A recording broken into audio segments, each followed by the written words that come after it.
묵살 나누겠습니다. 예수 그리스도의 평화가 여러분과 함께 하시기를 바랍니다. 옆 사람을 향해서요, 예수 그리스도의 평화가 집사님과 장로님과 함께 하시기를 바랍니다. 이제 우리 같이 기도하심으로 하나님 앞에 예배 올립니다. 다 함께 기도합니다.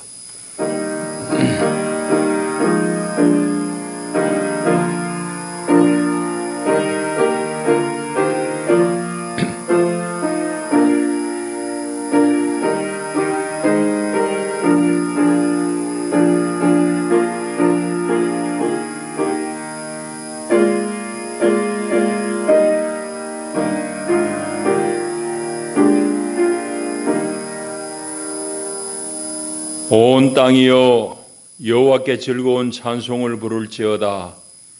기쁨으로 여호와를 섬기며 노래하면서 그의 앞에 나아갈지어다. 아멘. 하나님은 영이시니 예배하는 자가 영과 진리로 예배할지니라. 아멘.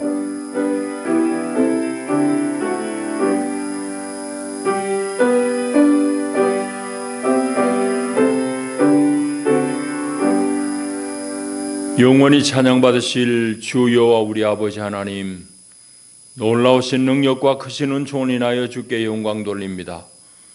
죄와 사망의 수를 건지신 주 예수 그리스도의 구속의 은혜를 길이길이 찬양하옵고, 오늘도 우리를 성전 삼고 우리 안에 함께 사시며 우리의 생각을 지키시며 우리의 걸음을 늘 주께로 인도하시는 보혜사 성령의 교통하심을 찬송합니다. 복된 날 주의 백성들이 주의 전에 함께 나와 우리 주를 기뻐하며 주께 예배하나이다. 오 하나님, 우리 예배를 기쁘게 받으시옵소서. 예수님 이름으로 기원하옵나이다. 아멘. 일어나셔서 25장 찬송 올립니다.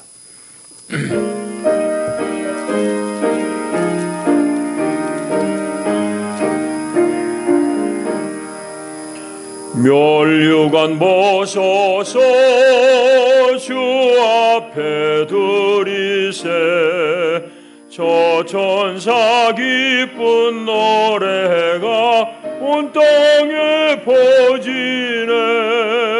내 혼아 깨어서 주 찬송하여라. 온 백성 죄를 속하신 만왕의 왕일세. 멸류관 벗어서 주 앞에 들이세 그 손과 몸의 상처가 영광 중 빛나네. 하늘의 천사도 그 영광 보고서 고난의 신비 알고자 늘 흠모하도. 멸류관 벗어서 주 앞에 들이세 온 세상 전쟁 그치고 참 평화 오겠네. 주 보좌 앞에서 온 백성 엎드려 그 한량없는 영광을 늘 찬송합니다.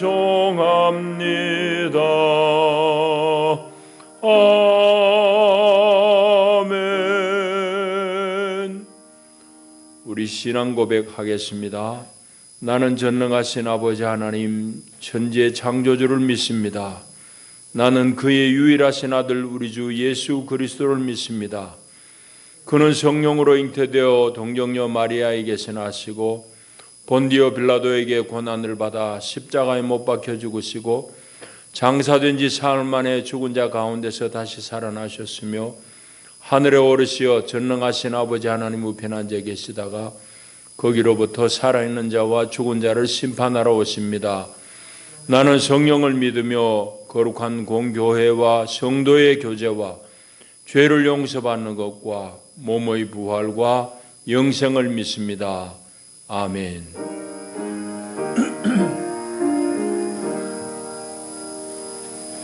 박소창 장로님 예배를 위해서 기도 올립니다.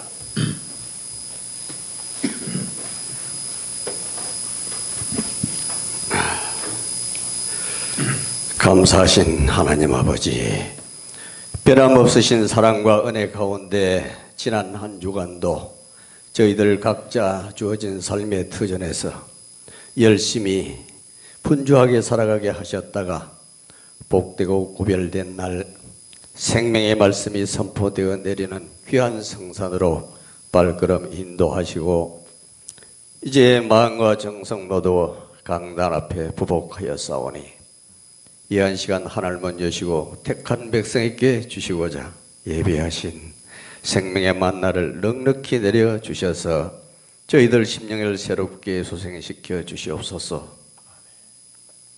오늘날 우리 교회들이 대체적으로 하나님의 뜻과 생명의 말씀에 합당한 거룩함과 경건함이 많이 축소되고 위축되어 혼탁한 세상 풍조에 따라 적당히 세상과 짝하며 적당히 타협해 가는 우리들 교회와 교회 지도자들 그리고 교인들 모습을 가만히 뒤돌아 성찰해 보면 그때그때 편안하고 편리한 대로 그룹지어가는 행렬에 같이 가는 나의 모습을 봅니다. 초대 교회 때 하루 세끼 밥도 배불리 먹지 못하고 가난했던 그 시절에도 시찰리에 부흥성회가 있다고 하면 은혜로운 말씀이 선포된다고 하면 10리 20리 밤길에도 걸어서 달려가 밤늦도록 말씀 듣고 은혜 받고 통해 자복하며 소리 높여 기도하던 그 열정, 그 성도들은 지금은 다 어디에 갔는지 언제부터인가 그때 당시 그런 이야기들은 전설처럼 들리는 오늘 현실에 살면서 아무런 자극도 반성도 없이 현실에 안주하며 그저 편한 대로 타성에 젖어 신앙생활하며 살아가는 나의 모습을 뒤돌아보면 내 자신이 스스로 부끄럽고 하나님 보시기에도 하나님이 기뻐하시지도 아니할 것 같사옴이 분명합니다. 지금 나에게는 또한 우리들에게는 새로운 다짐과 각성이 필요한 때입니다. 지금 우리들은 예수님과 인연 맺은 첫사랑, 그 첫 믿음을 회복해야 하겠습니다. 가슴 설레며 세례문답 받고 예수님 잘 믿겠다고 다짐했던 그때 그 첫 믿음을 회복하고 다시 분발해야 되겠다고 다짐하는 이 한 시간 되게 하시옵소서. 너희가 믿느냐? 네가 내 말을 믿으면 하나님의 영광을 보리라. 예수님의 그 말씀을 기억하며 오늘 이 한 시간 예수님의 성호를 부르며 찬송하며 기도드리오니 이 시간도 세우신 목사님으로부터 선포되는 말씀 가운데 역사하시고 우리들의 찬송과 기도를 받으시고 응답하여 주시옵소서. 지금은 예배의 시작 시간이 오니 예배 시종을 성사비 홀로 영광 받아 주시옵소서. 아무 공로 없는 죄인이 예수님 이름 받들어 간절히 기도드려 싸움나이다. 아멘.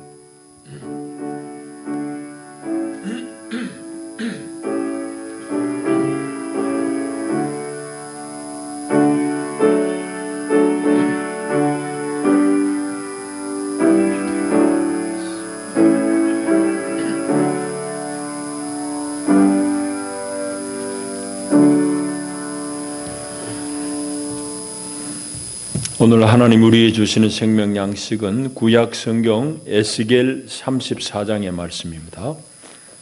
구약 성경 에스겔 34장 11절부터 16절까지 그리고 23절, 24절 말씀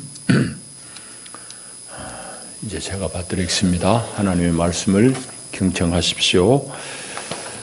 주 여호와께서 이같이 말씀하셨느니라. 나 곧 내가 내 양을 찾고 찾되 목자가 양 가운데 있는 날에 양이 흩어졌으면 그 때를 찾는 것 같이 내가 내 양을 찾아서 흐리고 캄캄한 날에 그 흩어진 모든 곳에서 그것들을 건져낼지라. 내가 그것들을 만민 가운데서 끌어내며 여러 백성 가운데에서 모아 그 본토로 데리고 가서 이스라엘 산 위에와 시내가에와 그 땅 모든 거주지에서 먹이되 좋은 꼴을 먹이고 그 우리를 이스라엘 높은 산에 두리니 그것들이 그곳에 있는 좋은 우리에 누워 있으며 이스라엘 산에서 살찐 꼴을 먹으리라. 내가 친히 내 양의 목자가 되어 그것들을 누워 있게 할지라. 주 여호와의 말씀이니라. 그 잃어버린 자를 내가 찾으며 쫓기는 자를 내가 돌아오게 하며 상한 자를 내가 싸매주며 병든 자를 내가 강하게 하려니와 살찐 자와 강한 자는 내가 없애고 정의대로 그것들을 먹이리라. 23절로 뛰어서 읽습니다. 내가 한 목자를 그들 위에 세워 먹이게 하리니 그는 내 종 다윗이라. 그가 그들을 먹이고 그들의 목자가 될지라. 나 여호와는 그들의 하나님이 되고 내 종 다윗은 그들 중에 왕이 되리라. 나 여호와의 말이니라. 아멘. 기도하십시다. 하나님 감사합니다. 한 주 동안 분요한 중에 살았습니다. 주님, 우리의 마음을 주님 만져주시고 우리 귀에 할례를 베푸셔서 하나님의 이 말씀을 우리 마음의 귀로 잘 받을 수 있도록 복 내려 주시옵소서. 예수님 이름으로 기도하옵나이다. 아멘. 미국 대통령 선거가 이제 마친 지는 한 20일 됐습니다만은 아직도 여러분 잘 아시는 대로 트럼프 대통령은 자신의 패배를 인정하지 않고 있습니다. 그러다 보니까 대통령 인수위원회는 당연히 이제 정상적으로 가동되지 못하고 있는 그런 우리로서는 대단히 이해하기 어려운 그런 상황들을 우리가 보고 있습니다. 그러나 트럼프가 불법을 행하는 건 아니에요. 법이 허용한 범위 내에서 하여튼 합법적으로 지금 다투고 있는 중입니다. 그런 중에 여러분들 뉴스를 통해서 보셨겠지만은 트럼프를 아주 강력하게 지지하는 지지자들이 전국에서 워싱턴에 모여가지고 아주 트럼프가 이겼다고 그렇게 항의 데모하는 것 여러분 보셨습니다. 트럼프 지지층은 이렇게 좀 견고합니다. 그리고 지난 대선보다는 트럼프도 한 1,000만 표 이상 더 표를 얻었습니다. 그 얘기 이제 무슨 말인가 하면은 트럼프에 대해서 열광적으로 지지하는 사람이 많다는 얘기입니다. 그 열광적으로 지지하는 사람은 어떤 사람인가 하면은 대체적으로 보면은 지금 현재 미국에 대해서 불만을 가진 사람들입니다. 미국의 현재 시스템, 사회 상황에 대해서 대단히 불만을 가진 사람들이 트럼프를 강력하게 지지합니다. 왜 그런가 하면 트럼프라는 사람은 좀 괴팍스럽긴 하지만은 미국의 기성체제에 대해서 강력하게 이제 자기가 반대하면서 기성체제들을 무너뜨리는 그런 일들을 서슴없이 했기 때문입니다. 그러니까 거기에 이제 이때까지 좀 사회적으로 자기가 좀 빼앗겼다고 생각하는 사람들이 트럼프를 강력하게 지지하는 겁니다. 그런 기성체제들, 세계적인 체제나 미국 안에서의 체제들을 부수려고 많이 트럼프가 이제 애를 쓰는데 그런 현상들을 우리는 트럼피즘이라고 그럽니다. 트럼프주의라고 얘기할 수 있겠죠. 그래서 뭐 세계적으로도 여러 협약에서 또 유엔 산하 단체에서 탈퇴해버린 것 여러분 잘 아십니다. 우리가 모를 정도지만은 대단히 많은 국제 협약에서 탈퇴해버렸습니다. 그런 것들 우리가 통틀어서 이제 트럼피즘이라고 그러는데 이것에 호응하는 시민이 아주 많습니다. 그러니까 미국이 지금 앞으로 지금 민주당 정부가 들어서도 순탄하지 않을 거예요. 대단히 이제 어려운 문제가 많을 겁니다. 왜 그런가 하면은 미국 사회 자체가 대단히 그런 모순을 많이 안고 있기 때문입니다. 제가 대학을 다닐 때 70년대 중반에 미국을 처음 방문하고는 제가 느낀 소감은 놀람 그 자체였습니다. 어떻게 사는 게 사람인데 같은 사람인데 이렇게 사는 사람도 있나 싶은 생각이 들었습니다. 뭐 요즘 젊은이들은 제 하는 얘기 하나도 실감이 안 될 겁니다. 제가 그때 미국 가서 사온 게 뭔가 하면은, 물론 돈 많으면 더 비싼 거 사왔겠지만은, 미국 가서 사온 게 백설탕, 설탕하고 커피, 병에 들은 네스커피 사왔습니다. 우리 청년들은 전혀 이해 안 될 거예요. 그때만 해도 한국에서는 설탕이 너무너무 비쌌어요. 뭐 없는 건 아닌데 비쌉니다. 미국 가는 거 설탕이 그냥 내널린 게 마트에 가면 설탕이고 커피고 신천지 별천지 온 것 같아요. 그걸 한 보따리 사들고 온 기억이 새롭습니다. 하여튼 놀랍게도 미국이라는 세상은 이 같은 사람인데 어떻게 이렇게 다른 세상에 살까 하는 그런 놀라움 자체인데 미국이 지금 많이 힘들어하고 있습니다. 그래서 당분간 미국의 패권은 지속될 것이지만은 앞으로 우리가 맞이할 이런 세계는 어쩌면 미국도 어쩌면 중국도 아닌 새로운 세계 질서가 또 확립될 수도 있습니다. 코로나는 이런 변화들을 아주 급속하게 우리에게 재촉하는 그런 이제 동기가 되었습니다. 코로나로 인해서 이런 변화들이 아주 신속하게 이루어집니다. 우리는 뭐 더 말할 것 없이 변화무쌍한 시대 속에 우리 살고 있습니다. 아주 많이 바뀌고 있습니다. 이렇게 변화무쌍한 세상 속에 우리는 뭘 붙들고 살아야 될 것인가 하는 질문을 이 아침에 좀 해보셔야 되겠습니다. 변화를 우리가 거부하면은 살아낼 수가 없어요. 변화를 내가 잘 대처해야 됩니다. 그 변화를 잘 수용하고 대처하기 위해서는 내가 가벼우면 안 돼요. 내 중심이 꽉 차야 됩니다. 중심을 잘 잡아야 됩니다. 이제 해군에 가게 되면 바다에서 수영을 배웁니다. 해군 출신으로 수영 못하는 사람 물론 있습니다. 그런데 이제 수영장에서 배우는 수영이 아니고 이 강이나 바다에서 배우는 수영은 좀 다른 면이 있습니다. 이제 그 중에 하나가 이제 소용돌이를 만났을 때 대처하는 방법입니다. 뭐 수영장은 소용돌이가 없잖아요. 근데 강이라든지 바다 같은 데는 물이 휘감기는 그런 소용돌이가 가끔 있습니다. 깊이가 갑자기 이제 달라지는 데서 그런 현상이 일어나는데요. 소용돌이에서 내가 살아남는 생존법은 뭐냐 하면은 우리 대부분의 사람들은 소용돌이에 말려들면 빠져나오려고 애를 씁니다. 다 그렇잖아요. 빠져나올 수 있으면 괜찮아요. 여기 소용돌이네. 피하면 됩니다만 이미 내 자신이 소용돌이에 놓여 있다고 그러면 빠져나오려고 하면 할수록 나는 물에 삼킴을 당합니다. 소용돌이에 빠졌을 때에 생존하는 방법은 소용돌이에 내 몸을 맡기면서 정신이 잃지 않는 겁니다. 물이 빨려 들어간다는 얘기는 반드시 빨려 배출되는 데가 있기 마련입니다. 빨려 들어가기만 들어갈 수는 없잖아요. 들어갔으면 나온 데가 있습니다. 그래서 물을 따라가지고 빨려 들어갔다가 나온 지점을 따라서 헤엄쳐 나오면 됩니다. 자기 몸을 맡기면 된다는 얘기죠. 그게 이제 소용돌이에서 생존하는 아주 절대적인 그런 원칙인데 우리가 세상이 이렇게 변하는 걸 보면서 마치 소용돌이를 만난 것 같아요. 근데 그 변화를 거부할 수는 없어요. 거부하면 난 도태되고 내가 살아남지 못합니다. 그러나 그 변화무쌍한 세상의 소용돌이 속에서 우리가 내 중심을 잃지 않아야 됩니다. 정신을 놓치지 않아야 됩니다. 우리는 이 변화무쌍한 세상 속에서 내가 잡아야 될 중심이 무엇인가 하는 것을 우리 고민해야 되고 오늘 본문이 거기에 대한 약간의 답을 줍니다.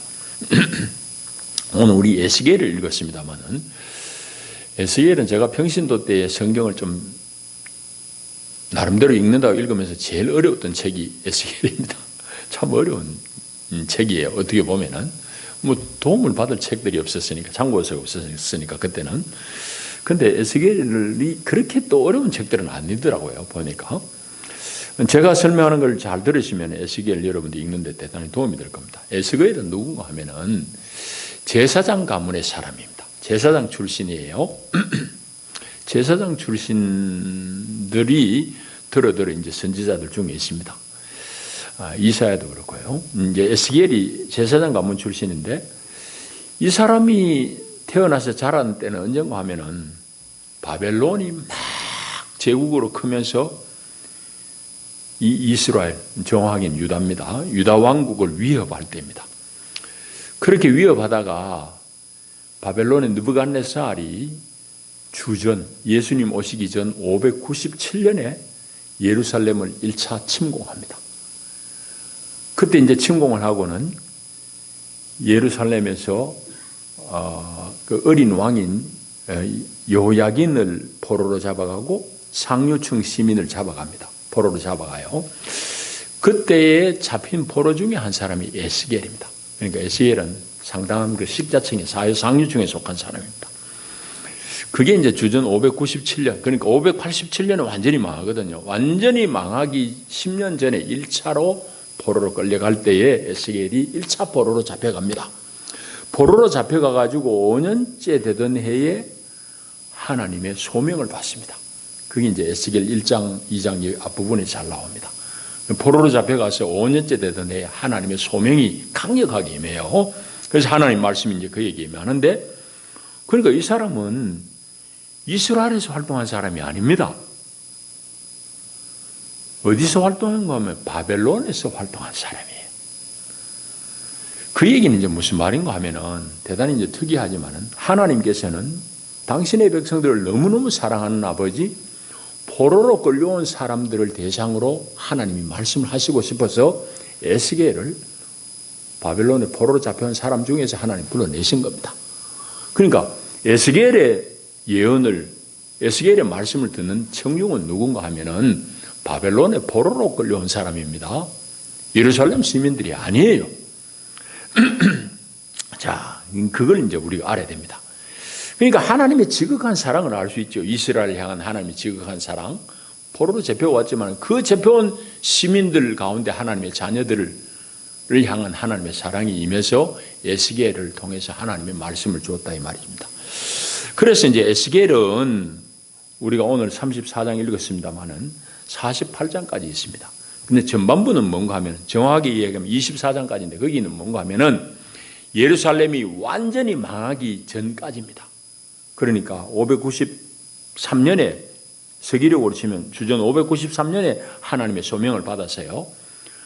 그때부터 나라가 완전히 망한 게 587년이잖아요. 그 사이에는 예레미야를 통해서 하나님이 어떤 말씀을 주는가 하면 24장까지 적혀 있는데 그건 뭔가 하면 예루살렘과 이스라엘이 완전히 망한다. 그 얘기를 계속 하는 겁니다. 그 얘기를 한 이유는 뭐겠습니까? 1차로 포로로 끌려왔던 사람들이 우리 곧 돌아가겠지 하는 이런 거짓된 희망에 자꾸 휩싸여 있습니다. 그러니까 거기 정착 안 하려고 그러겠죠. 곧 돌아간다 싶으니까 거기 어디 농사를 하려고 그러겠어요. 집을 살려고 그러겠어요. 뭐 사업을 하려고 그러겠어요. 그냥 대충 때우다가 시간 보내면 우리 곧 돌아가겠죠. 왜 그런가 하면은 곧 돌아간다고 얘기하는 거짓 선지자들이 많았기 때문입니다. 그건 에스겔을 통해서도 확인할 수 있고 예레미야를 통해서도 확인할 수 있습니다. 그러니까 포로로 끌려가는데 곧 돌아온다. 하나님의 백성들이 그 재패가 있을 리가 없다. 뭐 그런 소리를 자꾸 하니까 에스겔을 통해서 하나님은 아니라고. 이스라엘 지금 반쯤 무너졌지만 완전히 무너져야 된다고. 예루살렘 다 불타지고 없어진다고. 하나님의 강력한 심판을 24장까지 계속하는 이유가 거기에 있습니다. 그러니까 헛된 희망에 그냥 붕 떠 있지 말아라. 현실을 직시해라. 이 얘기입니다. 그런데 그렇게 에스겔을 통해서 하나님이 강력한 심판을 말씀하셨는데 정작 나라가 587년에 완전히 망해버립니다. 성전은 다 약탈되어 버리고 예루살렘 성은 무너지고 불타고 그런 587년에 완전히 망해버려요. 그렇게 완전히 멸망한 후에는 이제는 에스겔을 통해서 하나님은 뭐라고 예언의 말씀을 하시는가 하면은 이 폐허에 처한 예루살렘을 하나님이 위로하는 말씀. 그리고 포로로 끌려온 사람, 그때는 이제 나라의 나머지 인재들이 다 끌려와요. 그리고 우리 성경에 나온 다니엘이라든지 이런 사람들이 다 그 포로로 끌려온 사람들입니다. 그래서 이제 예루살렘이 완전히 멸망한 후에는 하나님께서는 이 백성들을 위로하고 예루살렘이 재건될 것이라는 그런 희망을 하나님이 불어넣어 줍니다. 그 소망의 메시지가 33장부터 이 마지막 장까지예요. 그 중간에 한 8장 정도는 이방 여러 나라들에 대해서 하나님이 심판하시고 하나님이 손을 댈 수밖에 없는 이유들에 대해서 쭉 쓰고 있습니다. 자, 그러니까 오늘 우리가 읽은 본문은 어디에 속한가 하면은 34장이잖아요. 그러니까 34장은 33장부터 끝부분, 뒷부분의 얘기입니다. 그러니까 무슨 얘기죠? 하나님이 위로하는 말씀. 예루살렘이 회복될 것에 대한 말씀 중에 한 부분입니다. 자, 거기에 속한 게 오늘 우리가 읽은 내용이에요. 자, 이제 본문 조금 더 우리 깊이 한번 보실까요? 11절, 12절을 보면은 여호와 하나님께서 흩어진 양을 찾으셔서 그들을 건져내시겠다고 말씀합니다. 그 11절에 보면은 주 여호와께서 이같이 말씀하셨느니라. 나 곧 내가 내 양을 찾고 찾되 목자가 양 가운데 있는 날에 양이 흩어졌으면 그 때를 찾는 것 같이 내가 내 양을 찾아서 흐리고 캄캄한 날에 그 흩어진 모든 곳에서 그들을 건져낼 것이다. 그런 말씀이에요. 흐리고 캄캄한 날은 무슨 말인가 하면은 예루살렘이 망하던 그날을 말합니다. 주전 587년. 그 망하던 그날에 흩어졌던 그 양들을 흩어진 모든 곳에서 하나님이 건져낼 것이다 라는 말씀이에요. 자, 그 다음에 그 하나님이 건져내신 그 양떼인 이스라엘을 이제 본국으로 인도하시겠다고 말씀하는 것이 13절이에요. 그래서 그 본토로 데리고 오겠다. 그뿐만 아니라 하나님은 본토로 데리고 온 그 양들을, 양떼인 이스라엘을 먹이시고 공급하시고 그들의 필요를 채우시겠다고 말씀하는 게 14절까지의 말씀이에요. 그뿐만 아니라 하나님께서는 이제 친히 목자가 되셔서 양인 이스라엘을 치료하시고 싸매시고 그들 가운데 다스리심을 말씀합니다. 그게 이제 16절 말씀입니다. 쫓기는 자를 내가 돌아오게 하며 상한 자를 내가 싸매주며 병든 자를 내가 강하게 하려니와 그 뒤의 말씀이 조금 애매해요. 쉬이 이해가 안 됩니다. 그 뒤의 말씀은 살찐 자와 강한 자는 내가 없애고 정의대로 그것들을 먹이리라 하는데 이 말씀은 무슨 말씀인가 하면은 우리가 짐승을 다 키워보면 양들을 이제 키워보면 힘센 놈이 힘 약한 놈은 자꾸 밀어내잖아요. 못 먹더라고. 지가 배불리 먹으려고 그래. 그러니까 약한 놈은 자꾸 약하게 돼요. 하나님이 다스리셔서 강한 자가 그렇게 약한 자를 학대하는 걸 막겠다 이 말입니다. 그런 말씀이 뒤에 우리가 건너뛰어진 그 내용이에요. 그런 얘기를 쭉 이제 쓰고 있습니다. 그래서 하나님께서 약한 사람들을 잘 보듬고 보호하시겠다는 말씀이고 그런 중에 이제 23절, 24절은 무슨 말씀인가 하면 하나님께서 궁극적으로는 이스라엘 가운데 한 목자를 세우셔서 양을 관리하고 키우도록 목양하도록 할 텐데 그 이름이 다윗이라고 말씀합니다. 그리고 그 다윗이 바로 그들 중에 왕이 될 것이다라고 말씀해요. 여러분 그런데 다윗 왕은 이미 지금 이 시점으로 얘기하면은 500년 전에 돌아가신 분이에요. 다윗이 활동하는 건 주전 천년경입니다. 그러니까 옛날 다윗이라고 이 얘기하면 안 돼요. 그러니까 좀 이따 살펴보겠지만은 여기 지금 23절에 내가 한 목자를 그들 위에 세워 먹이게 하리니 그는 내 종 다윗이라 할 때 이 다윗은 다윗의 후손인 예수 그리스도를 말씀합니다. 이 다윗은 이스라엘 가운데 아주 흠모하는 왕이에요. 이스라엘 사람들이 그렇게 흠모하니까 그들의 지금 국기에도 다윗의 별이 가운데 들어가 있습니다. 이스라엘 국기에 중간에 삼각형 두 개가 그게 다윗의 별이에요. 다윗을 상징하는 문양입니다. 그럼 우리나라의 왕 가면은 세종대왕 하듯이 이스라엘 사람들은 그들의 왕, 흠모하는 왕은 다윗이에요. 그런데 하나님이 장차 낼 왕, 장차 그들에게 목자로 보낼 왕이 누군가 하면 다윗이다. 이 말은 다윗의 가문에서 날 왕이다 이 말이고. 그리고 마태복음 1장 1절에 뭐라고 예수님을 소개하는가 하면은 아브라함과 다윗의 자손 예수 그리스도의 족보라 라고 소개하고 있습니다. 그러니까 예수님을 신약 첫 장 첫 절에 다윗의 자손이라고 그래요. 그러니까 오늘 여기 지금 에스겔에서도 예언하는 이 다윗이라는 말은 예수 그리스도를 통해서 하나님이 장차 이스라엘을 먹이시고 보호하시고 왕으로 다스릴 것에 대한 말씀입니다. 이제 이렇게 이해하면 이제 오늘 우리 본문을 우리가 일단 이해는 됐습니다. 이제 우리 얘기를 좀 하십시다. 오늘은 적어 있지만은 교회력이라고 하는 교회 달력으로는 마지막 주일입니다. 우리 세상 달력은 12월 마지막 주가 마지막 주지만은 교회의 달력을 치면은 이제 다음 주가 대림절 새해가 시작이 돼요. 그래서 오늘이 교회력으로는 마지막 주일인데 이 마지막 주일을 교회에서는 왕이신 그리스도의 주일로 지킵니다. 이 모든 역사 가운데 예수 그리스도가 왕으로 임하는 것이, 예수 그리스도의 왕권이 확립되는 것이 역사의 종결이라는 의미에서 교회는 이 마지막 주일을 왕이신 그리스도의 주일로 지키고 있습니다. 한 해를 마감하는 주일인데 오늘 우리는 이 본문을 통해서 예수 그리스도가 과연 나에게는 어떤 존재인가? 참으로 나의 왕이신가? 내가 그 믿음이 얼마나 투철한가 하는 것을 한번 살펴봐야 됩니다. 먼저는 우리가 질문해 봐야 될 것이, 하나님께서는 이스라엘을 지금 바벨론 포로로 끌려간데도 거기에도 선지자 에스겔을 부르셔가지고 그들에게 하나님 말씀하시잖아요. 막 구중도 하셨지만 나라가 망하고 나니까 이제 위로하고 회복될 소망에 대해서 불러일으킨다고. 하나님은 이 정도로 이스라엘을 사랑하세요.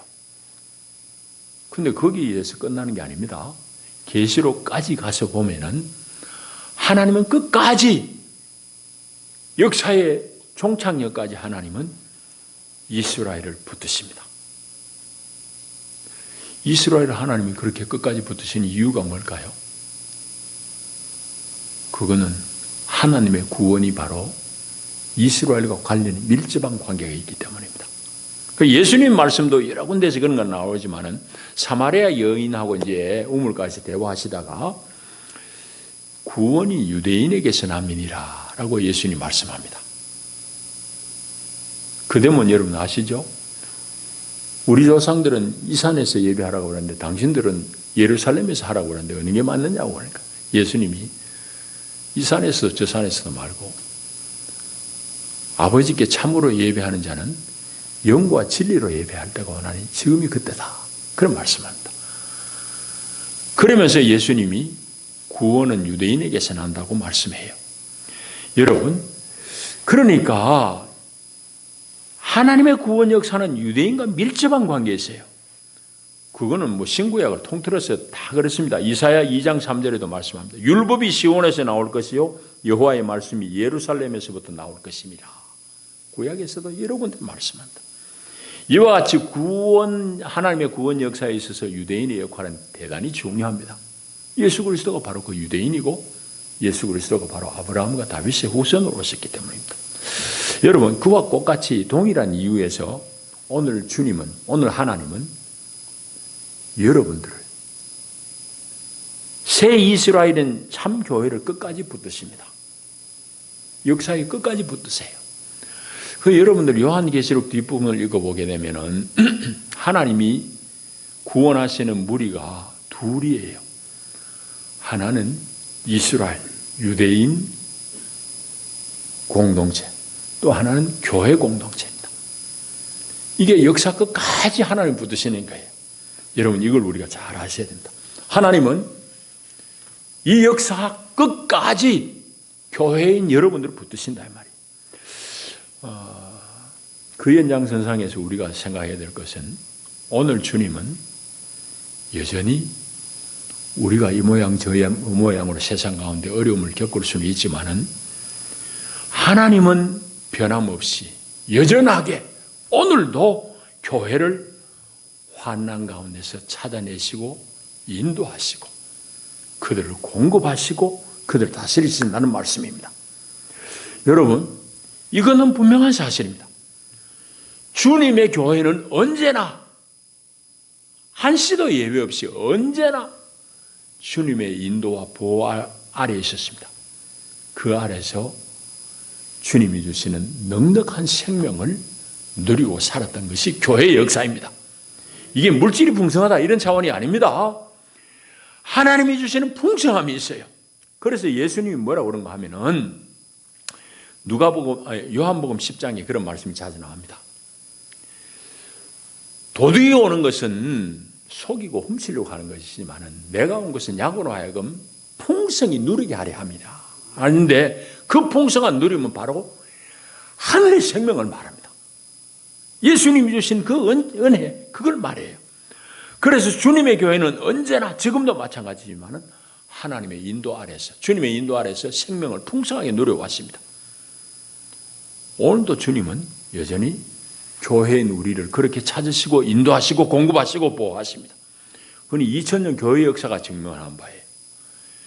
여러분, 교회 2000년 역사 속에서 우리가 흔히 생각하듯이 교회가 정말 배부르고 아주 풍요롭게 잘 살았던 시절은 사실은 별로 없습니다. 교회는 2000년 역사 속에서 참된 교회는 고난의 연속이었습니다. 교회가 대단히 밖으로는 막 찬란하게 건물을 지었던 중세 시대에 교회가 대단히 세상 가운데서 호화로움을 누렸을 것 같지만 그건 착각입니다. 여러분, 교회가 세상 가운데 아주 호화로워지고 대단한 권력을 누릴 때 교회는 무너지기 시작했습니다. 그 무너지는 교회 역사 속에서 참된 교회를 갈구하는 사람들은 그 교회 주류에서 벗어나가지고 언제나 복음을 쫓았던 사람들입니다. 그 복음을 쫓았던 사람들의 선조들이 교회를 개혁한 우리의 조상들이고 그 사람들은 끊임없는 환난과 생명의 위협 앞에서도 교회의 참 생명을 누리고 전했던 사람들입니다. 오늘 교회도 마찬가지입니다. 여러분, 그냥 우리가 눈으로 보기에 와, 교회당 크다, 아무 의미 없는 얘기입니다. 정말 주님이 보호하시고 공급하시고 하는 것은 참된 주님의 교회 가운데 주님이 하늘의 생명으로 우리를 먹이시고 보호하십니다. 오늘도 마찬가지입니다. 2000년 교회 역사가 그걸 증명합니다. 자, 그걸 우리 본문을 통해서 확인해야 되고, 그 다음에 23절, 24절이 말씀하신 것이 오늘 우리에게 어떻게 성취되는가 하면은 예수 그리스도를 통해서 성취가 됐습니다. 여기 23절에 보면은 다윗이라는 이름의 목자를 보내겠다고 그러잖아요. 23절에. 그들의 목자가 될 것이라고 그랬고, 24절에 보면은 다윗은 그들 중에 왕이 될 것이라고 말씀합니다. 목자이면서 한편으로는 왕입니다. 이분은 목자이면서 왕으로 오신 분은 예수 그리스도입니다. 예수 그리스도 밖에 없습니다. 그리고 예수님은 복음서에 잘 읽어보게 되면 예수님 당신이 목자고 참 목자고 그 다음에 예수님은 왕이심을 말씀합니다. 여러분, 요한복음 10장 11절에 보시면은 나는 선한 목자라. 선한 목자는 양들을 위하여 목숨을 버리거니와 삭구는 목자가 아니요 양도 제 양이 아니라 이리가 오는 것을 보면 양을 버리고 달아나나니 이리가 양을 물어가고 또 해치느니라. 그래 말씀합니다. 참된 목자인 예수는 양을 건지기 위해 가지고 자기 목숨을 버리겠다고 그래요. 예수님은 그대로 하셨습니다. 그 양들을 건지기 위해서 예수님 당신의 목숨을 내어놓으셨습니다. 그 목자이신 주님은 당신의 목숨을 내어놓고 하나님의 양들을 구출하셨어요. 그런데 그 예수님은 이제는 하늘로 올라가시고 없는 게 아니라 그분은 그분의 말씀대로 복음서에 얘기했듯이 볼지어다 내가 세상 끝날까지 너희와 항상 함께 있으리라 하신 그 말씀대로 주님 예수님은 오늘 우리와 함께 이제는 그분의 영으로 우리 가운데, 우리 심령 가운데 함께 사십니다. 그래서 오늘 우리는 참으로 내가 예수 믿는다는 것은 내 모든 삶의 형편 처지 가운데서 예수의 왕되심과 예수가 내 안에 계셔서 인도하시고 공급하시는 그 생명을 누리고 사는 것, 이게 사실임을 내가 고백하고 믿는 그게 우리 믿음입니다. 이 믿음이 우리의 중심이 되어야 됩니다. 여러분 놓치지 말아야 될 중심이 돼요. 다시 처음 이야기로 돌아갑니다. 우리가 몸담고 있는 이 세상은 아주 빠르게 변합니다. 지금은 변화의 정도가 상상 말할 수 없는 지경이에요. 여러분, 여러 방면에서 얘기할 수 있습니다.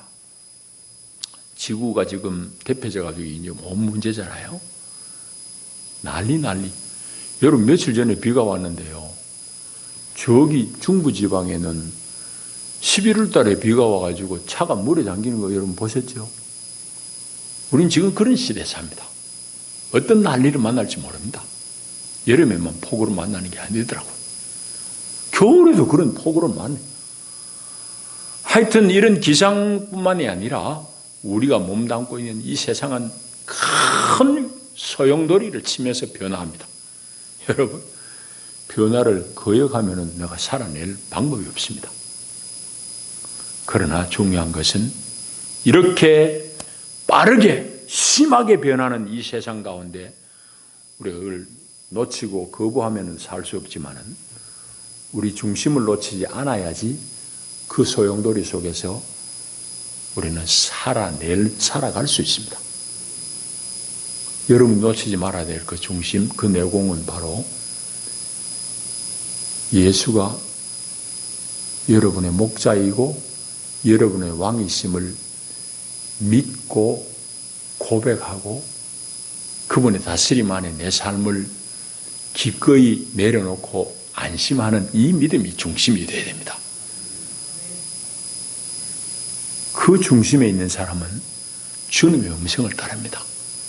요한복음 10장을 나중에 잘 읽어보십시오. 그분의 양은 그 음성을 안 하니 했습니다.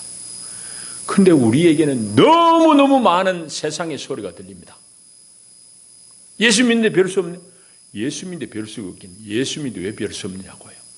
예수 믿는데 별 수가 없는 게 아니라 여러분들의 마음이 여러분들의 중심이 다 뒤틀렸기 때문입니다. 변화 가운데 여러분 중심을 다 놓쳐버리기 때문입니다. 여러분 예수 믿는 것은 뭡니까? 예수를 구주로 예수를 왕으로 받아들이고 이제 내가 예수의 기뻐하시는 길을 예수님이 가라 하신 길을 따라가는 게 예수 믿는 거예요. 여러분 예수 믿어가 별 수 없, 예수 믿으면 별 수 있습니다. 예수 믿으면 사는 길이 열립니다. 예수님이 가라 하신 그 길을 쫓는 게 사는 길이에요. 세상에서 풍요롭다고 우리를 미혹하는 그 관점에서 보니까 예수 믿으니까 별 수 없다지. 그러나 그건 다 사망입니다. 최종적인 결과는 꽝입니다. 오늘 예수 그리스도를 왕으로 확신하면서 주님의 길을 잘 쫓아갈 수 있는 여러분이 되기를 축복합니다. 기도합니다. 주님 사랑합니다. 감사합니다. 예수 그리스도 우리의 목자이고 왕이시고 우리의 어떤 형편처지에서든지 우리에게 넉넉하게 우리의 생명을 부어주시고 풍성하게 하시는 분입니다. 주님 믿는 이 믿음으로 주님 가신 길을 잘 쫓는 양무리들로 삼아주시옵소서. 예수님 이름으로 기도하옵나이다. 아멘. 우리 412장 찬송하시면서 준비하신 예물 봉헌합니다.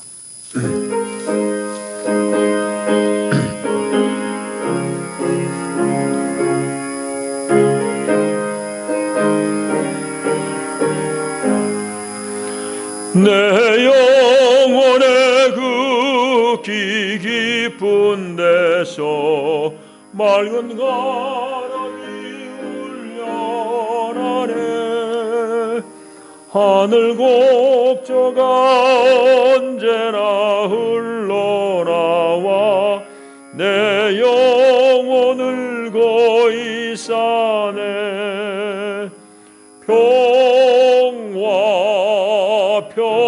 평화로다 하늘 위에서 내려오네. 그 물결이 영원토록 내 영혼을 덮으소서. 내 마음속에서 사나니 평화는 깊이 묻힌 보배로다.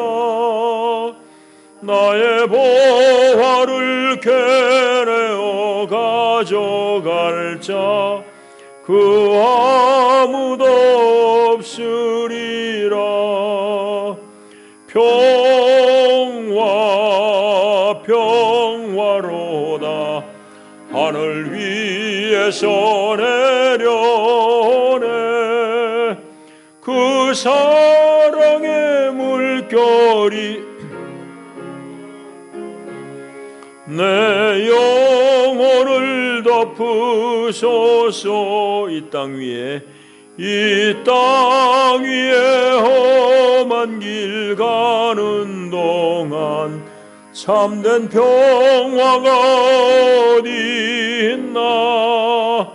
우리 모두 다 예수를 친구 삼아 참 평화를 누리겠네.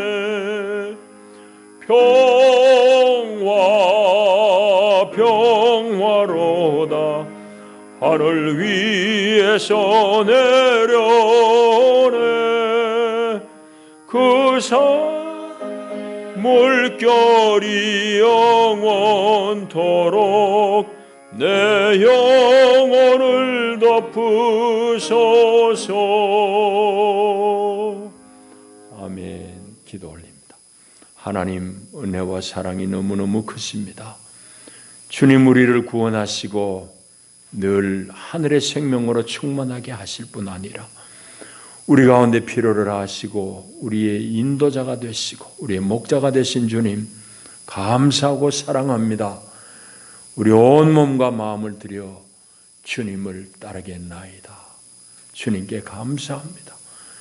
그 표현으로 우리가 아끼는 물질을 구별하여 우리 자신을 드린 주님 앞에 봉헌합니다. 주님, 우리를 받아주시고 주님 거룩한 뜻에 우리를 사용하여 주시옵소서. 예수님 이름으로 축복하고 기도하옵나이다. 아멘. 교회 소식 주보를 봐주시길 바랍니다. 말씀드린 대로 교회력으로는 오늘 마지막 주일, 왕이신 그리스도의 주일입니다. 코로나 시국은 우리의 신앙을 시험받는 때입니다. 주님을 따르는 길에 실패함이 없는 여러분들이 되길 바라고, 또 우리 대학 입학을 앞두고 준비하는 학생들을 위해서 기도해 주시길 바라고, 원래는 아마 새 학생이 준비를 하고 있습니다. 그 이름은 밑에고 기도 제목에 나와 있습니다. 위에서 기도해 주시고, 이분순 권사님도 퇴원하셨고 유승영 권사님도 퇴원하셨습니다. 위에서 기도해 주시기를 바라고, 특별히 유승영 권사님은 이제 퇴원하셨는데도 몸이 이제 여러분 아시는 대로 불편하니까 가끔 좀 찾아뵙기도 하고 전화로라도 여러분들이 좀 안부해 주시면 훨씬 좀 지내시기가 수월할 것입니다. 우리 성도가 함께 교제하면서 주님 앞에까지 가는 것이 교회의 모습이니까 그렇게 잘 성도의 교제를 이루어 주시길 바랍니다. 이제 일어나셔서 인사를 나누겠습니다. 잘 오셨습니다. 반갑습니다. 환영합니다.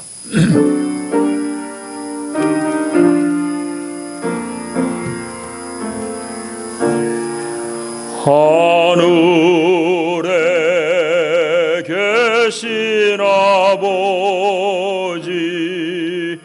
이름 거룩하사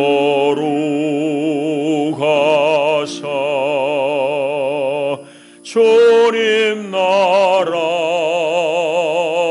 임하시고 뜻이 이루어지다.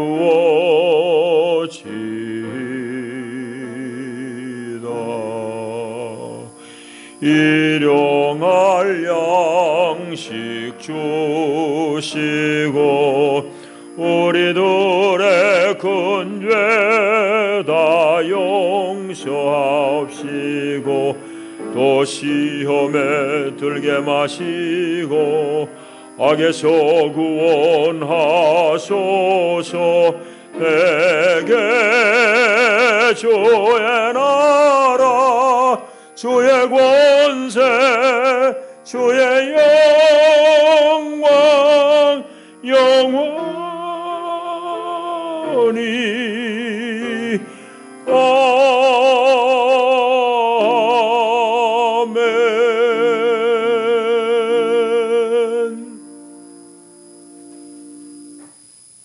우리의 목자여 왕이신 주 예수 그리스도의 은혜와 온 역사를 홀로 주관하시는 우리 아버지 하나님의 끝이 없으신 사랑과 우리와 함께 사시며 늘 우리를 이끌으시는 보혜사 성령의 교통하심이 참으로 예수 그리스도가 늘 나의 목자로 나와 함께 내 안에 계심을 믿는 그 믿음 가운데 험하고 어려운 이 세상 가운데 넉넉히 주의 길을 걷기를 결단하는 주의 무리들과 저들이 경영하는 모든 일 가운데 가정 가운데 영원히 함께 하시기를 축원하옵나이다. 아멘. 아멘.